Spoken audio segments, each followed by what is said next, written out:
A 1972 study out of MIT predicted that society will collapse within the 21st century, and a new analysis of that study shows us that we are right on schedule. So, in this video, I will break down exactly what this study tells us, show you some of the models, but also at the end, I'll discuss that there is a way out of this, and I'll discuss exactly how. First up here, so Vice covered this. Let me give you the breakdown. In 1972, a team of MIT scientists got together to study the risks of civilizational collapse. Their system dynamics model, published by the Club of Rome, identified impending limits to growth, LTG, that meant industrial civilization was on track to collapse sometime within the 21st century due to overexploitation of planetary resources. The controversial MIT analysis generated heated debate and was widely derided at the time by pundits who misrepresented its findings and methods. But the analysis has now received stunning vindication from a study written by a senior director at professional services giant KPMG, one of the big four accounting firms as measured by global revenue. The study was published in the Yale Journal of Industrial Ecology in November 2020 and is available on the KPMG website.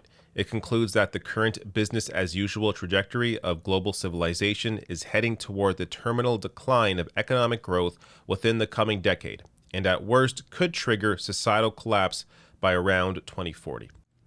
Now, this new analysis looked at data across 10 key variables to arrive at this conclusion, including population, fertility rates, mortality rates, industrial output, food production, services, non-renewable resources, persistent pollution, human welfare, and ecological footprint. Now, it's important to note here that this does not mean that humanity itself will all die.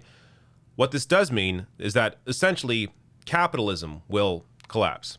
So more on this from the study.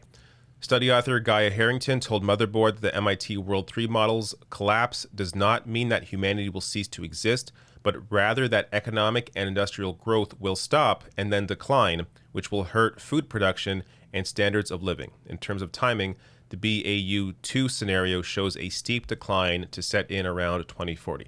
Now, I'll get to the scenarios in a second here, including BAU2, what that means and what these graphs show us. But just to understand here, this is, as I said, essentially predicting the end of capitalism, a halt to growth and then a decline in resources, population, food, while there's an increase in pollution.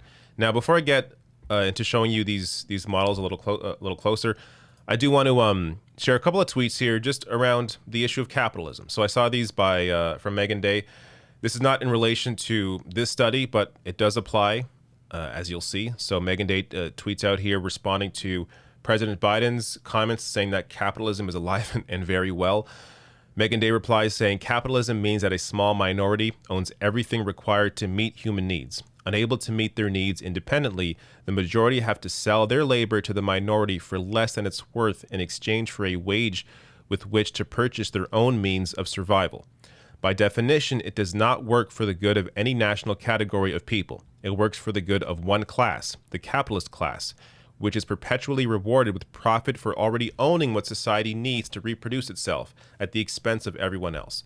So I'm not going to be able to do a proper analysis here of capitalism, but this is essentially what has led to these sorts of models predicting the end of society or societal collapse. In addition to, of course, the climate crisis, which I'll get to in a second as well, as models around how much time we have left to reverse the climate crisis is right in line with this study that looks at societal collapse. So a little more on these various models. So this is BAU2, the business as usual scenario.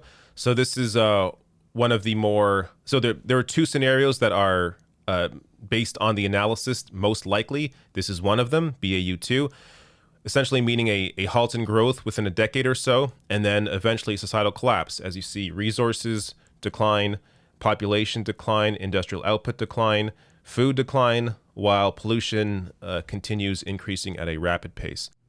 The other most likely scenario is the CT scenario. This stands for comprehensive technology. This also shows a halt in growth within the next decade or so, but not societal collapse. So you see here, I think this model appears to show that if there is enough of an investment into stopping the continued growth of pollution, then you see population, while still declining, does not decline as much as it did in the BAU2 scenario. And industrial output, while also declining, is not declining at the same rate as it was under BAU2. Now, there is one more scenario. Unfortunately, that scenario has the least amount of empirical data to back it up. But this scenario shows that we can completely turn this around if there is enough work done within the next 10 years. So let me show you or discuss a little more on that.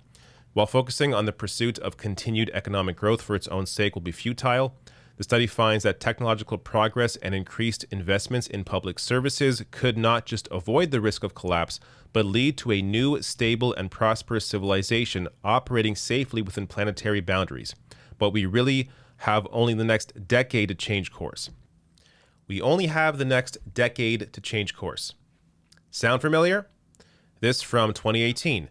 We have 12 years to limit climate change catastrophe, warns UN. Urgent changes needed to cut risk of extreme heat, drought, floods, and poverty, says IPCC. Now, of course, this IPCC report focuses completely on the climate crisis, but the climate crisis and capitalism are directly linked. As of course, this 1972 study looks at the amount of resources that are being extracted and the limitations of that. That, of course, is directly connected to the climate crisis and the incentive structure that has enabled the climate crisis, capitalism. So for decades, we've known of the destruction. We've known the impact of fossil fuels on the planet, but at the same time, you've had the incentive structure of capitalism incentivize these fossil fuel companies to continue putting out misinformation around the damage that fossil fuels cause. And they've had continued investments into fossil fuel infrastructure like pipelines. And of course, this has led to the situation we are now in, where it's almost a convergence here of a lack of oversight on what these companies have been doing to the planet. At the same time, a lack of investment into public resources or into public services, including education, healthcare, which gets to the best case scenario model, the stabilized world scenario, which essentially shows with a combination of technological innovation and widespread investment in public health and education, we can potentially reverse the course that we are on and get to a situation where pollution declines completely, resources become more stable, population stabilizes, industrial output stabilizes, food stabilizes, and we are in a better place. But in order to get there, we have only a decade to change the course.